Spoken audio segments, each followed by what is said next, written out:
আসসালামু আলাইকুম সবাইকে। কেমন আছেন সবাই? আশা করি সবাই ভালো আছেন এবং ভালো থাকুন, দোয়া করি।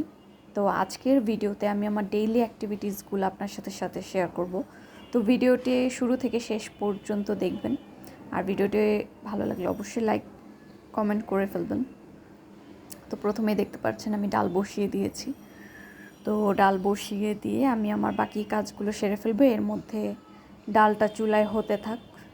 এরপরে আসলাম আমি আমার বিছানা গুছানোর জন্য। তো সকালে ঘুমের থেকে উঠে বিছানা টিছানা ঝেড়ে ভালো করে তো বিছানা গুছাচ্ছি।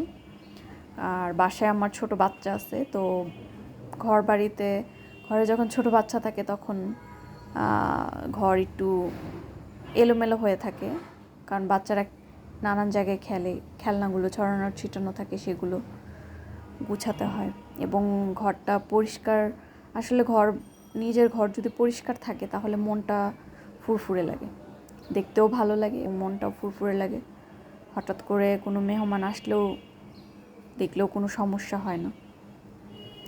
তো এরপরেই চলে গেলাম ছাদে গাছে পানি দেওয়ার জন্য। তো মা গাছ লাগিয়েছে কিছু ছাদে, তো সেটাতেই আজকে পানি দিতে আসছি। মা সাধারণত পানি দিয়ে থাকে, আমিও পানি দিয়ে থাকি মাঝে মধ্যে। তো আজকে আমি আসছি পানি দেওয়ার জন্য। তো পানি দিতে দিতে আমরা কিছু কথা বলে নেই। আসলে এখন তো ডেঙ্গু মহামারী চলছে, তো ডেঙ্গুতে ঘরে সাবধানে থাকার চেষ্টা করবেন এবং সবার বাসায় ছাদে বা ব্যালকনিতে গাছ থাকে কম বেশি। তো গাছে যখন পানি দিবেন বা পানিটা যখন জমে থাকবে চেষ্টা করবেন, বা চেষ্টা কি, অবশ্যই পানিটা পরিষ্কার রাখবেন, কারণ এটা খুবই জরুরি একটা বিষয়। কারণ পানি জমে থাকলে সেটাতে অ্যাডিস মশা হওয়ার সম্ভাবনা থাকে। তো গাছপালা যখন থাকে তখন ওইখানে মশা মাছিটা হয়।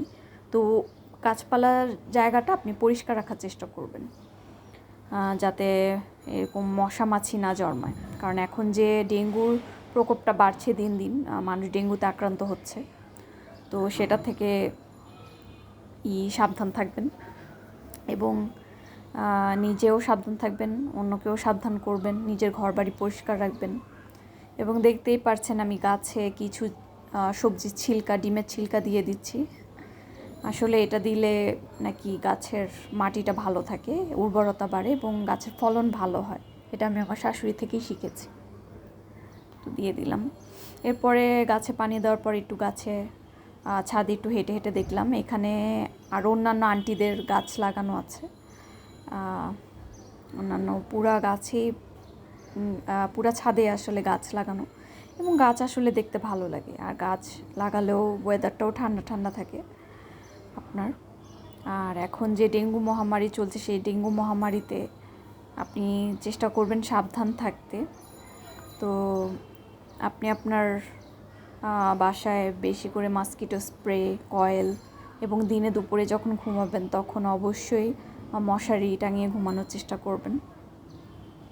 এবং আপনাদের যাদের বাচ্চারা স্কুলে পড়ে তাদেরকে মসকিটো ক্রিম লাগিয়ে বাইরে পাঠাবেন। আপনারা নিজেরা যারা বাইরে চাকরি করেন তারাও মসকিটো ক্রিম লাগিয়ে যাবেন, কারণ এখন সাবধান হওয়া খুবই জরুরি। এরপরে আসি আমাদের ব্যালকনিতে। তো ব্যালকনিতে দেখতেই পারছেন গাছে পানি দেওয়া হচ্ছে, আমার হাজব্যান্ড পানি দিচ্ছে গাছে। এইখানেও মা গাছ লাগিয়েছে, আমারও কিছু লাগানো। এখানে দেখতে পারবেন অ্যালোভেরা গাছ লাগানো আছে। অ্যালোভেরা গাছ আসলে খুবই উপকারী একটা গাছ। আপনি অ্যালোভেরা দিয়ে স্কিন কেয়ার করতে পারবেন, যেমন স্কিনে লাগাতে পারবেন এবং চুলে দিতে পারবেন। চুলে লাগালে খুবই ভালো হয়। আপনি যে কন্ডিশনারটা ব্যবহার করবেন সেই কন্ডিশনারের কাজ করে স্কুলে। এবং আপনি যখন রান্নাবান্না করছেন, রান্নাবান্নার ক্ষেত্রে আপনি যখন টমেটো আনা হয় বা টমেটো ফ্রিজে থাকে তখন টমেটো কেটে একটু চেহারা একটু গোসল করার আগে আপনি লাগিয়ে নিলেন, একটু স্ক্রাব করে নিলেন। এটা স্কিনটা একটু সফট হয় আপনার। তো এইভাবেই রোজ আসলে কাজের ফাঁকে ফাঁকে একটু স্কিন কেয়ার করা যায়। তো দেখতেই পাচ্ছেন আমি ভাজি বসাচ্ছি, ভেন্ডি ভাজি। তো আজকে ভেন্ডি ভাজি করে ফেলছি। তরকারি রান্না করেই আছে, ভেন্ডি ভাজি করে রাখছি এবং পাশের চুলায় ডাল বসানো আছে, ডাল হচ্ছে আস্তে আস্তে। তো ডাল হতে হতে আমি আমার অন্যান্য কাজগুলো সেরে ফেলবো। তো রান্নাবান্নার সময় যখন আপনার শেষ হবে তখন হাতে দেখবেন কিছু মশলা বা মাছ মাংসের একটু গন্ধ থেকে যায়। তো এটা থেকে নিস্তার পাওয়ার জন্য আপনি হালকা কুসুম গরম পানিতে একটু লেবু চিপড়ে হাতটা ভালো করে ধুয়ে ফেলবেন। তো হাতটা ভালো করে ধুয়ে ফেলে দেখবেন গন্ধটা মানে স্মেলটা থাকবে না, হাতের স্মেলটা চলে যাবে। এটা একটা কিচেন টিপস। তো রোজকার মতো রান্নাবান্না আসলে বেশিরভাগ আমার শাশুড়িই করে থাকে, তো আমি শুধু ওনাকে হেল্প করি। তো সারাদিন তো এই যে আমরা দেখতেই পাচ্ছেন আমার মেয়ে খেলনাগুলো ছড়িয়ে ছিটিয়ে রেখেছে। তো খেলনাগুলো সেগুলো গুছাচ্ছি। আসলে রোজ আমার একই কাজ করতে হয় অনেকবার। ও খেলনাগুলো খেলে, গুছায়, আবার ও নিজে গুছায়, কারণ ওকেও আমি শিখিয়ে রেখেছি খেলনাগুলো গুছিয়ে রাখবে, এবং আমিও গুছাচ্ছি। কারণ শিখছে, দেখছে, এভাবেই আসলে বাচ্চারা শিখে। তো সোফা টোপা ঝাড়ছি, সোফা টোপা ঝেড়ে ময়লা করছে। আসলে ঘর বাড়ি পরিষ্কার যখন রাখা হয় তখন মন মেজাজ দুটোই ফুরফুরা থাকে ঘর বাড়ি পরিষ্কার রাখলে। তো সেটাই চেষ্টা করবেন যে আপনার ঘর বাড়ি যেন গুছানো থাকে। আসলে গুছানো ঘর বাড়িতে একটু রিল্যাক্স ফিল হয়, নিজের কাছেও ভালো লাগে যখন ঘর বাড়িটা গুছানো থাকে। তো রোজ যেমন কাজ করে থাকে আমি সেটাই করছি, ফার্নিচারগুলো মুছে ফেলছি। এদিকে রান্নাটা চুলায় হচ্ছে। তো রান্নার ফাঁকে ফাঁকে আমি ঘরের যে যাবতীয় কাজগুলো সেগুলো সেরে ফেলছি।